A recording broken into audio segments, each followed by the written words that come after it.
Fine, I'll leave, but remember this. I stood up quietly, picked up the cardboard box and headed for the front door. It was my 27th birthday. That was the day my parents and my younger sister told me, you need to move out. For 2 years, I'd handed over a portion of my paycheck every month. My income had become part of what kept my family afloat, and yet, rather than any sign of gratitude, it felt like they were simply looking for excuses to kick me out. It's time you stand on your own 2 feet. You're 27 now. This isn't your house. It's ours. Oh, I see. I turned around just once and said, well, do whatever you want, but if you regret it later, that's on you. That was my own small declaration of war. My name is Lauren. I'm 30 now and work as a nurse. I had a loving husband and a cheerful 5-year-old son, Sean. Life was simple but full of laughter, at least until that day. Until the day my husband died suddenly in an accident and never came home again. Back then, I had no one I could rely on, so I had no choice but to go back to my parents' house. It was supposed to be temporary. I just wanted a place where Sean and I could feel safe for a while. That was all I wanted. But my parents' home was colder than I'd imagined. My father, Robert, was always a quiet man, forever repeating his favorite phrase, handle things yourself. My mother, Susan, cared only about appearances and the neighbors' opinions. But inside the house, she constantly found fault with me. Coming back home with a child. How shameful. She really didn't have to say it like that. My sister Nicole, well, she was your typical modern young woman.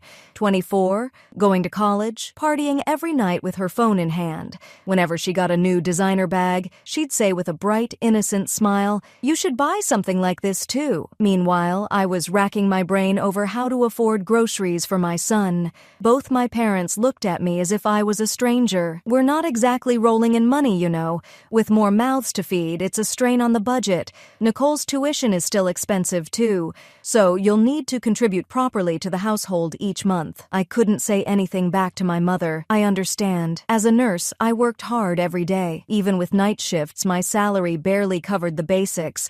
But I was determined for Sean's sake. But nearly everything I earned went toward the $1,000 I handed over to my parents every month. They told me it was for the household expenses, but I was left with almost nothing for myself. Even if I wanted something new or needed clothes, I could rarely afford them. Sometimes, I even had to hold back on things Sean needed as he grew. But at that time, I didn't know the truth. No one ever told me my father had inherited a sizable estate and was actually financially comfortable. I just kept handing over that $1,000 every month because I was told to. Not for myself, but for my son. That was my only support. But it was all a lie. My parents told me over and over that the family finances are tight. We have to save money, can't afford to waste anything, they said. But then, little things began to catch my eye. My mother always wore stylish clothes and went out for lunch with her friends every weekend.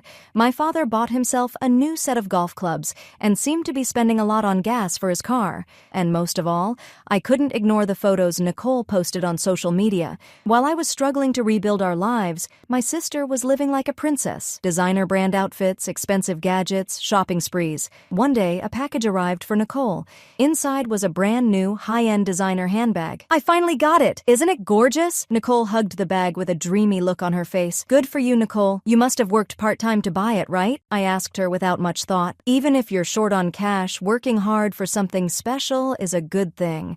A reward for your own effort is important. But what came out of Nicole's mouth caught me off guard. Huh? Of course not. Why would I do that? Nicole frowned as if I'd said something ridiculous and continued, completely unfazed. Mom bought it for me. She said, since we have some extra money in the budget, here's a little treat for you. Amazing, right? Apparently it was super hard to get. Extra money? A treat? Something snapped inside me, because all this time, they'd insisted the family was struggling, that my help was what kept everything afloat. While I dragged myself to the ATM after a night shift to wire $1,000 into my parents' account, they were buying designer bags for Nicole. I didn't want to believe it, but that was only the beginning.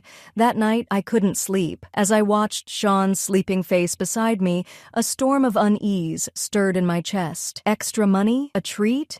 Were they only pretending to be in financial trouble? The next Sunday morning, I went downstairs to the kitchen.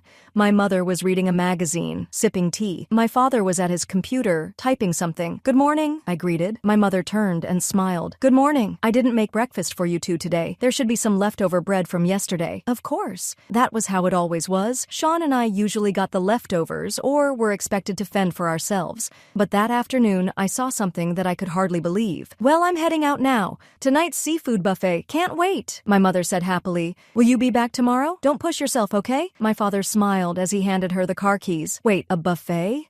Didn't they just say, 'We need to save money so no going out'?" Without thinking, I asked, "Are you two going out for dinner tonight? Are you staying overnight?" "Yes, but it's just an old friends gathering. It's not wasting money. And besides, we can't really afford to take you and Sean with us, you know?" My mother said this with a smile. A cold feeling slowly spread through my chest. Still, I couldn't argue. Maybe I was just a roommate. No, more like a live-in cash cow. A few days later, something happened that made everything clear. While sorting through the pile of mail on the kitchen table, I happened to find a travel agency brochure. On the cover was a luxury cruise ship and the words, "Exclusive Family Mediterranean Cruise, 8 nights, 9 days. When I opened it, I saw the names of the travelers: Robert Manning, Susan Manning, Nicole Manning. There was no mention of me or Sean anywhere. My hands trembled. Sean and I had endured so much. They kept saying they had no money. I'd paid $1,000 every month, cutting back on everything just to help. But these people were going on a cruise without us? It was all a lie. Everything had been a lie. At last, I accepted reality. The people in this house had only been using my goodwill. They never intended to call my son and me family in the first place. From that moment on, I made up my mind. "Sean, we're definitely getting out of here," I whispered quietly. My son nodded at me with a pure, innocent smile. I squeezed his little hand tight. My fight back had already begun. 2 weeks later, my 27th birthday arrived quietly. Before I left for work, Sean gave me a tiny heart made of paper and said, "Happy birthday, Mommy." That was all, but it filled my heart so much that I hugged him, fighting back tears. After finishing my night shift, I got home a little early that day. When I stepped into the living room, there were 3 unfamiliar cardboard boxes. My name was written on them in big letters with a marker. "What's this?" "Oh, those," my mother answered with a brazen tone. "Lauren, you're 27 today. You're an adult now. It's embarrassing to keep living here like a freeloader. We're struggling as it is, with another mouth to feed." "What are you talking about?" "So it means you need to move out." My father folded his newspaper and spoke as if it were the most normal thing in the world. "Your birthday's the perfect time. Be out by tomorrow morning, find your own place.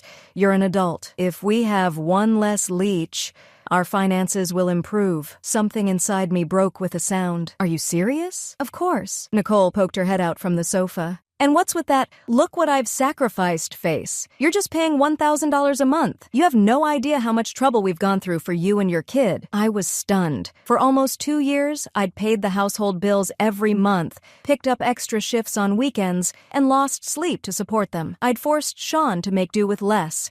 And this was how they repaid me? Trying not to let my voice shake, I replied, "Fine, I'll leave. But whatever happens next, don't say I didn't warn you." "Sure, whatever, thanks," Nicole replied, looking pleased.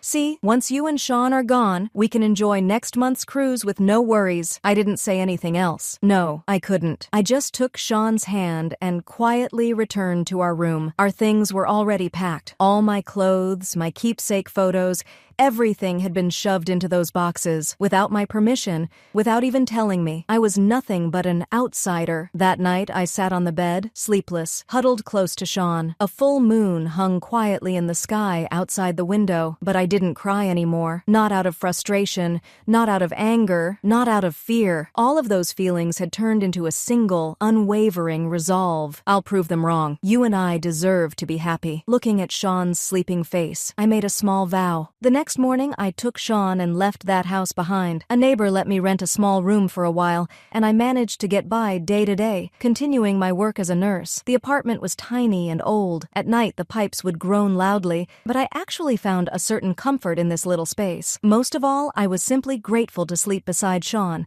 without having to fear anyone. Of course, life was far from easy. Even though I had more freedom than when I was paying $1,000 a month, there was hardly anything left after rent, daily expenses, and Sean's daycare fees. Still, I kept trying to move forward. One day, I found an unfamiliar envelope in my mailbox. There was a law firm's logo on the corner. The address was handwritten, "To Ms. Lauren Brown." What is this? Inside were documents regarding the will of my grandmother, Helen Brown, my mother's mother, who had always been kind to me as a child. When she passed away a few years ago, my mother told me she didn't leave any inheritance, but her will made it clear, "To Lauren, this house belongs to you and Sean. Don't worry about your parents. They have no right to this property.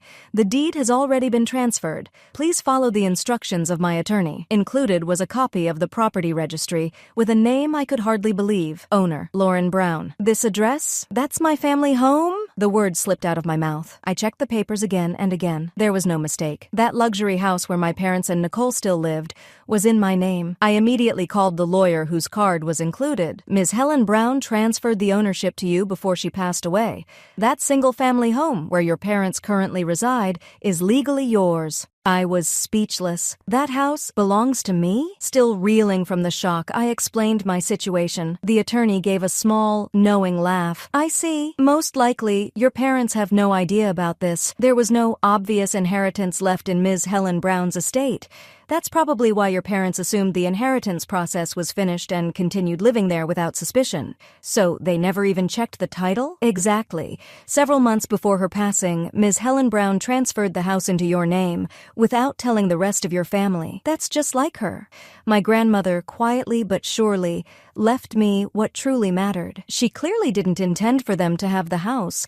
The will specifically states they don't deserve to inherit it." I let out a deep breath. "So, what will you do?" the lawyer asked quietly. "As the owner, you have to decide the next steps. You can continue letting your parents live there, offer to transfer the title, or you can sell it. Legally, it's entirely up to you. All the choices were mine. What would happen to that house? No one could decide that but me." After a long exhale, I spoke. "I'd like to sell it. It's something I need to do to start my life over." The lawyer nodded silently at my words.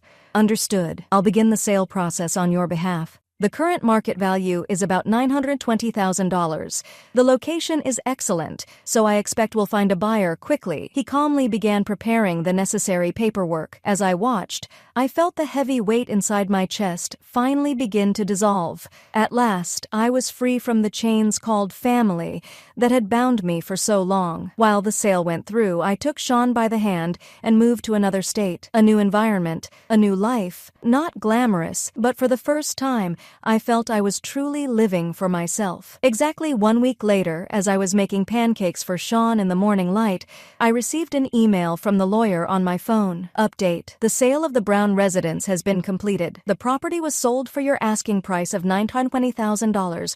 The new owners are scheduled to move in next week." I stared at the screen for a while, unable to move. It was really sold. That house was no longer theirs. A quiet sense of accomplishment filled me. I hadn't set out to hurt anyone. I'd just exercised my rightful claim to protect myself and my son. Still, it felt like the long, cold days I'd spent in that house finally had meaning and had truly come to an end. I set my phone down and brought pancakes to Sean's seat. "Mom, what day is it today?" I'd say it's a very special day." I answered him with a smile. A few days later, a real estate agent in a suit visited the Manning house. Wanting to spend more time with Sean, I didn't go myself, so the following is what I later heard from the agent who was present. "Mr. and Mrs. Manning, here is an official notice regarding the current ownership of the property, which has been sold through our company." With that, they handed over a formal letter and a copy of the deed. What? Sold? Who would do such a thing? My mother's face changed color as soon as she read the document. "This property is now owned by Ms. Lauren Brown. Even if you are family, remaining here without the owner's permission is considered unlawful occupation. I'm afraid that if you do not vacate within 10 days, we will have to proceed with legal measures." "That's ridiculous," my father shouted, but the agent continued calmly. "This sale was completed according to the official deed and all proper legal procedures.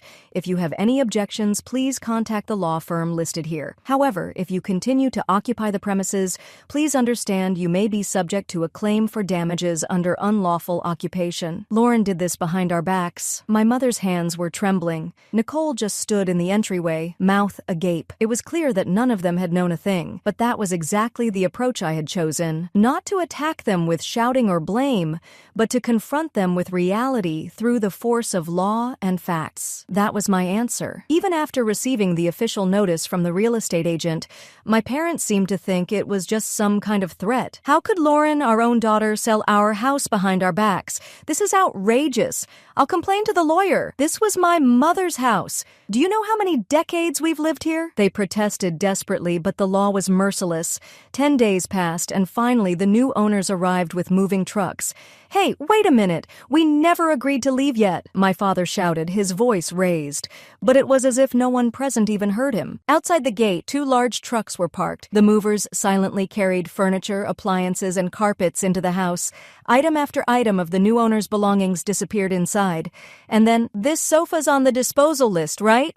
Okay, we'll get rid of it. Got it. The living room table's cracked. I'll put it out with the rest. The furniture that had filled that home for years were being loaded onto the trucks like junk. Hey, that's our dining table. Don't touch it without permission, my mother protested. But the movers continued their work without even glancing at her. Then, "Who gave you permission to?" she began to shout. But at that moment, a sleek, black, luxury SUV quietly pulled up at the gate.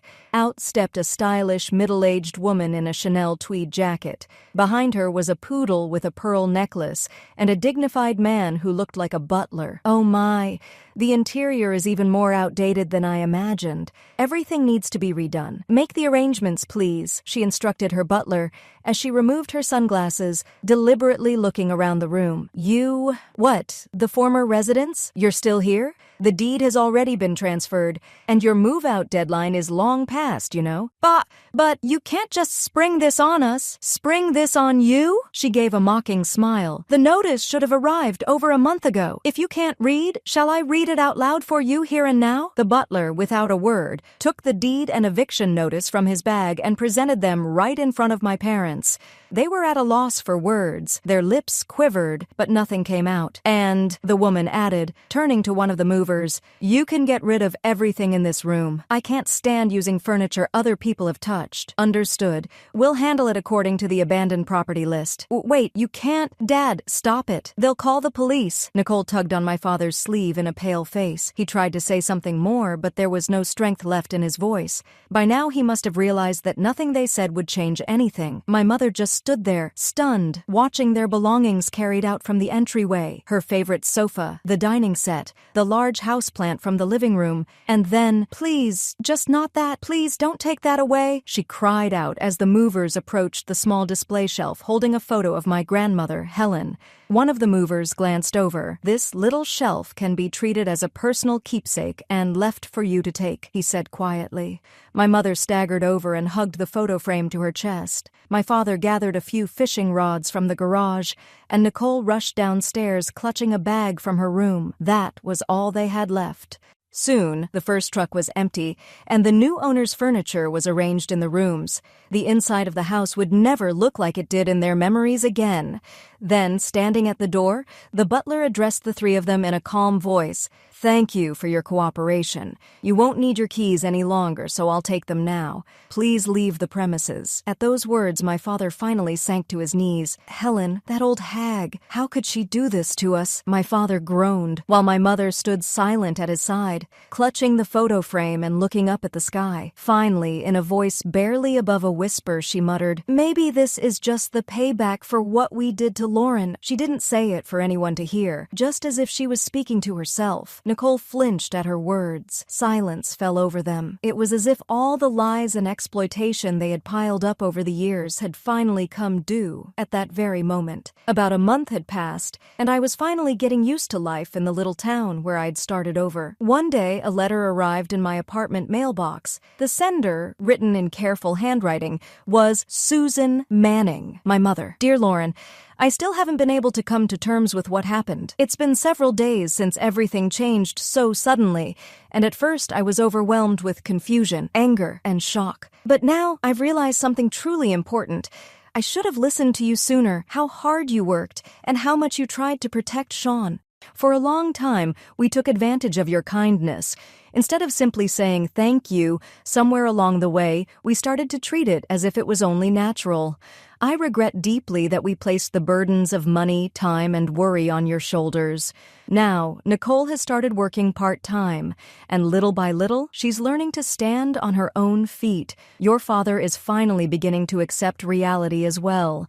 If you'll allow it, someday, I'd love to see Sean's sweet smile again. I'll bake your favorite apple pie and be waiting for you with all my heart. I'm truly sorry. And thank you. With love, Mom. I closed the letter gently, feeling a quiet warmth blossom in my chest. It didn't mean I could forgive them, but I could feel there was real kindness for someone else in her words. Thank you, Mom, I whispered, smiling a little as I gazed out the window at sunset. It wasn't sadness or anger, but a small light of hope for the future that lit my heart in that moment. 3 years passed, and Sean turned 8. Now we live in a small house I'd bought with the money from selling my grandmother's home. It is old and small, but it is more than enough for just the two of us. The well-kept wooden floors creaks, but there is a warmth to them. This place has truly become our home. Seasonal flowers bloom in the yard, surrounded by a white wooden fence. In our little garden, we grow herbs and cherry tomatoes. On weekdays, I work as a nurse at a nearby hospital, returning home between night shifts. The work is tough, but nothing means more to me than hearing a patient say, "Thank you." On weekends, I spend time with the other moms in the neighborhood. Whenever I bring homemade apple pie, everyone would say, "Lauren's pie is the best." The time I spend tweaking recipes I'd learned in cooking class or kneading dough with Sean is pure happiness. Every morning, as I pick herbs in the garden, my grandmother's words would come back to me. People shine brightest when they help each other. Just as she used to say with a smile, I now volunteer once a week at the local senior center. The time spent chatting and working together with the elderly is a treasure nothing else can replace. Recently, a friend I made there knitted a scarf for Sean to use when he started elementary school. This quiet circle of helping one another was spreading in our town. Mom, what's for dinner tonight? Maybe I'll make your favorite meatloaf? Even these small, ordinary exchanges fill me with a sense of irreplaceable happiness. Carrying on my grandmother's wishes, I'm living my life protecting what truly matters. That means Sean's smile, the strength to believe in myself, and the kindness to reach out to others in need. Sometimes I still get emails or letters from my mother. Just a single line, "Let's bake apple pie together next time," is enough to warm my heart. It might not be a perfect reconciliation, but I feel the distance between us slowly narrowing. In the evening, I sit on a bench in the garden, watching the sky turn olive green, and take a deep breath. We really did make it, didn't we? Sean sits beside me, his small hand in mine. This happiness wasn't given to me by anyone else. It's something I chose, something I built with my own hands. No matter what winds may blow in the future, I won't be shaken. I'll keep nurturing our future as a strong woman, cherishing the life I've built with my son.